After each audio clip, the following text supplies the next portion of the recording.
అనగనగా ఒక నది గట్టున ఒక ఊరు ఉండేది. ఊళ్ళో జనాలంతా ప్రశాంతంగా కలిసికట్టుగా ఉండేవారు. ఆ ఊళ్ళో ఒక గుడి ఉండేది. రోజు గ్రామ ప్రజలు ఆ ఊళ్ళో పూజలు చేసేవారు. గుడిలో పూజారిని ఆదరించేవారు.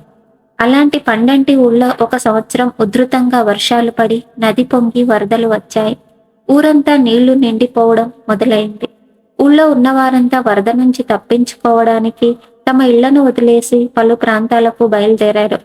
అందులో ఒక పెద్ద మనిషి గుడివైపు పరిగెత్తి అందులోని పూజారి గారిని కూడా వారితో వచ్చేయమని ప్రాధేయపడ్డాడు. వరద నీళ్లు ఊళ్ళోకి వచ్చేశాయి. ఇంటి గడపల దాకా నీళ్లున్నాయి. పరిస్థితి ప్రమాదకరంగా ఉంది. మేమందరం ఊరు వదిలి వెళ్ళిపోతున్నాము. మీరు కూడా మాతో వచ్చేయండి అని అన్నారు.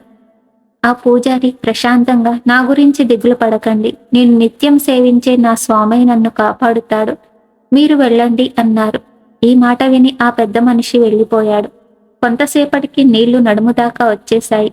పూజారి గుడిగట్టున నించొని జపం చేసుకుంటుంటే ఒక గుర్రపు బండిలో పోతున్నవారు కొంతమంది ఆగి పూజారి గారిని కూడా బండి ఎక్కమన్నారు. కానీ పూజారి గారు మటుకు నన్ను దేవుడే కాపాడుతాడు అని గుడిలోనే ఉండిపోయారు.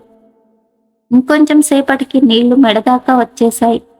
పడవలో ప్రయాణం చేస్తున్న కొందరు చూసి వారితో వచ్చేయమని బ్రతిమలాడుకున్నారు. మీరు ఇంకా ఇక్కడే ఉన్నారా? ఇక్కడ ఉండడం చాలా ప్రమాదం. నీళ్లు చాలా వేగంగా వచ్చేస్తున్నాయి. మీరు మాతో రండి అన్నారు. కానీ వారితో కూడా పూజారి గారు, మీరు వెళ్ళండి, నన్ను దేవుడే కాపాడుతాడు అన్నారు. చలిలో వణుకుతూ పూజారి ముక్కుదాకా నీళ్లు వచ్చేసరికి ఇంకా కంగారు పడ్డాడు. అతి త్వరలో గుడి మొత్తం నీళ్లు నిండిపోయాయి. పూజారి గారు దేవుడి ధ్యానం చేసుకుంటూ గుడి గోపురం ఎక్కి కూర్చున్నారు. కొంతసేపటికి దిగులు మొదలైంది. ఎప్పటికీ వాన ఆగడం లేదు. చలిగా ఉంది. నీళ్ల ప్రవాహం కూడా ఎక్కడా ఆగేలా కనిపించడం లేదు. దేవుడా, నేను నీకు ఏమి తక్కువ చేశాను? రోజు శ్రద్ధగా పూజలు చేశాను. నిన్నే నమ్ముకున్నాను. అయినా నన్ను కాపాడడానికి రావేంటి అని దేవుడితో ఫిర్యాదు చేసుకోవడం మొదలుపెట్టాడు. దేవుడు ప్రత్యక్షమయ్యాడు. మూర్ఖుడా, నీకు మనిషిని పంపించాను, బండిని పంపించాను, పడవను పంపించాను. నువ్వే రాకుండా ఇక్కడ తిష్ట వేశావు. నువ్వు నన్ను గుర్తుపట్టకపోతే అది నా తప్ప అని మందలించి మాయమైపోయాడు. పూజారి గారికి వెంటనే జ్ఞానోదయమైంది. చేసిన పొరపాటు గ్రహించి క్షమాపణ కోరాడు.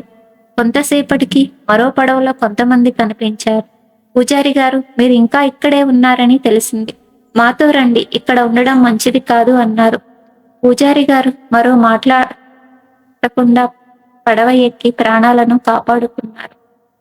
ఈ వీడియో మీకు నచ్చినట్లయితే ప్లీజ్ లైక్ చేయండి, షేర్ చేయండి, సబ్స్క్రైబ్ చేయండి. Thank you for watching.